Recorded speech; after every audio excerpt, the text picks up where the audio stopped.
Bagi kalian yang pernah tinggal atau sekadar berkunjung ke Bandung bagian utara, nama Villa Isola mungkin sudah tidak asing lagi. Bangunan megah bergaya Art Deco ini berdiri di kawasan Jalan Setiabudi, nomor 244, tepat di wilayah Sukasari, dan kini menjadi bagian dari Kompleks Universitas Pendidikan Indonesia dengan nama Bumi Siliwangi. Dari kejauhan saja bangunan ini sudah tampak berbeda. Arsitekturnya simetris, melingkar, dengan garis-garis tegas khas desain Eropa awal abad 20. Siang hari tempat ini terlihat indah dan megah, dikelilingi taman yang tertata rapi serta panorama Bandung Utara yang sejuk. Tapi saat malam turun, apalagi ketika kabut mulai menggantung rendah di udara, suasananya berubah menjadi sunyi yang terasa menekan. Dibangun pada tahun 1932-1933 oleh arsitek Belanda ternama, C.P. Wolf Shoemaker, bangunan ini awalnya merupakan villa pribadi milik seorang pengusaha kaya bernama Dominic William Baretti. Konon, villa ini dibuat dengan perhitungan matang, bahkan orientasinya disesuaikan dengan arah mata angin dan keindahan lanskap sekitar. Tapi tak lama setelah bangunan itu selesai, sang pemilik meninggal dalam kecelakaan pesawat yang tragis. Sebuah awal dari rangkaian cerita yang hingga kini masih sering dibicarakan. Seiring waktu, bangunan ini tidak hanya menjadi simbol kemewahan, tapi juga saksi sejarah kelam. Pada masa penjajahan, tempat ini pernah digunakan sebagai markas militer Belanda, lalu beralih ke Jepang saat masa pendudukan. Banyak peristiwa yang terjadi di sana, yang tercatat maupun yang tidak pernah masuk buku sejarah. Dan mungkin seperti yang sering dikatakan orang-orang tua, tempat yang menyimpan terlalu banyak cerita tidak pernah benar-benar bisa melupakan masa lalunya. Dan apa yang akan aku ceritakan ini adalah sesuatu yang kualami sendiri. Sesuatu yang sampai sekarang masih membuatku merinding setiap kali mengingatnya. Aku bukan warga asli Bandung. Aku hanya seorang pendatang berjualan. Dan saat itu aku sedang menginap di kontrakan saudara, tidak jauh dari kawasan Setiabudi. Hidupku biasa saja. Kerja, pulang, sesekali nongkrong dengan teman-teman untuk sekadar melepas penat. Tidak ada hal aneh, tidak ada kejadian di luar nalar. Sampai malam itu datang. Malam itu aku dan 4 rekanku baru saja pulang dari tempat jualan lomi di kawasan yang dikenal sebagai Jalan Ahmad Dahlan, yang dulu jalan itu bernama Jalan Banteng. Kami cukup lama di sana, ngobrol santai, tertawa tanpa beban. Tidak ada satupun dari kami yang punya firasat buruk. Waktu sudah hampir menunjukkan pukul 1 dini hari. Hujan gerimis turun perlahan, tidak deras tapi cukup untuk membuat jalanan basah dan memantulkan cahaya lampu jalan. Kabut tipis mulai turun, menyelimuti sebagian pandangan. Udara Bandung yang dingin terasa makin menusuk, membuat kami sesekali menggosok tangan atau menarik jaket lebih rapat. Kami berlima, menggunakan 3 motor, melaju santai menyusuri jalan yang mulai sepi. Suara mesin motor terdengar lebih jelas karena tidak banyak kendaraan lain. Sesekali kami bercanda di jalan, berteriak satu sama lain untuk mengusir kantuk. Semuanya terasa normal. Sampai akhirnya kami melewati jalan dekat Villa Isola, dan tanpa komando, kami semua mengerem hampir bersamaan. Di dalam area villa, terlihat ramai. Bukan ramai biasa, tapi seperti ada acara besar yang sedang berlangsung. Dari balik gerbang agak jauh dari jalan, kami melihat barisan orang berjalan rapi. Jumlahnya banyak, sangat banyak. Mereka berbaris seperti sedang mengikuti pawai atau upacara. Karena saat itu pertengahan bulan Agustus, pikiran kami langsung mengarah ke satu hal, latihan atau persiapan perayaan kemerdekaan. Apa yang kami lihat pun seolah menguatkan dugaan itu.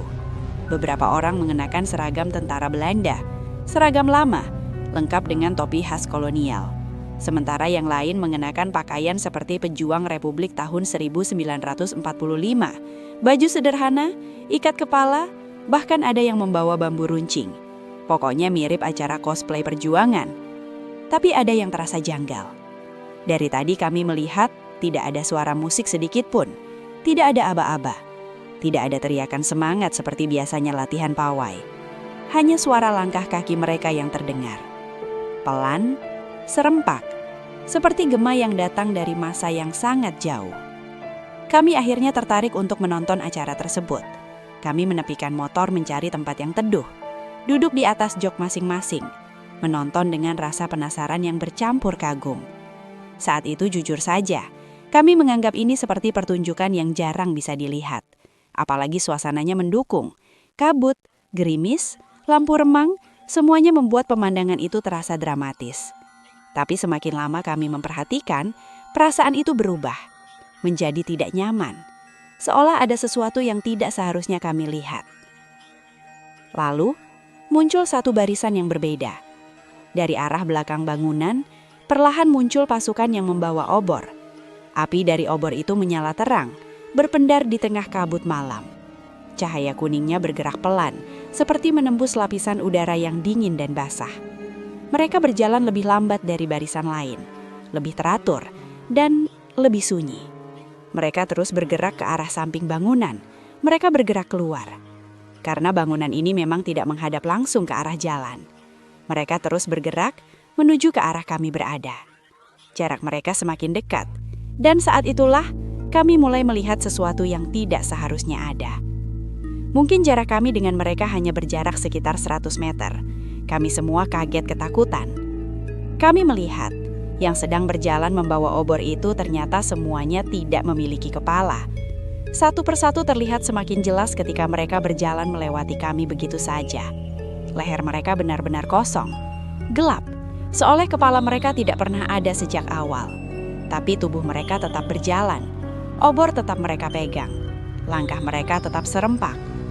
Kami semua diam, saling pandang seperti orang blow on, membeku di tempat. Aku bahkan merasa sulit bernafas saat itu. Logikaku berusaha mencari penjelasan. Itu topeng, trik, atau hanya kostum? Tapi tidak ada penjelasan yang masuk akal. Itu terlalu nyata, terlalu jelas.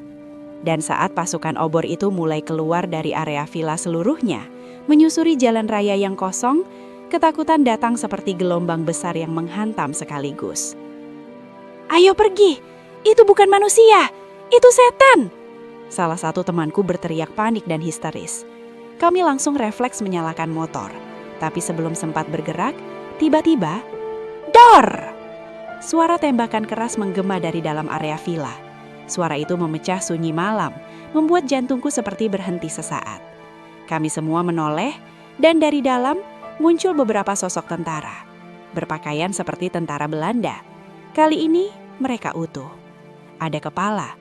Wajah mereka terlihat jelas, dan ekspresi mereka serius, tegang, seperti sedang dalam pertempuran. Mereka berlari, cepat. Langkah mereka berat menghentam tanah basah, seolah sedang mengejar sesuatu, atau mengejar kami. Salah satu dari mereka bahkan terlihat menunggangi kuda hitam. Kuda itu berlari kencang mengeluarkan suara derap yang sangat jelas terdengar di telinga kami. Itu bukan bayangan, bukan ilusi, itu nyata. Saat itu juga kami tidak berpikir lagi. Kami langsung tancap gas. Motor meraung keras menembus dingin malam. Kami kabur secepat mungkin dari tempat itu. Tidak ada yang berani menoleh ke belakang. Bahkan sekadar memastikan kami tidak berani. Kami baru berhenti cukup jauh dari sana, di pinggir jalan yang lebih terang. Nafas kami terengah-engah. Jantung masih berdegup sangat kencang. Tidak ada yang bicara cukup lama. Sampai akhirnya salah satu dari kami berbisik pelan-pelan. "Itu bukan orang. Kita tadi nonton setan." Dan anehnya, tidak ada satupun dari kami yang menyangkal, karena kami semua melihatnya. Sejak malam itu aku tidak pernah lagi melewati Villa Isola di atas jam 10 malam.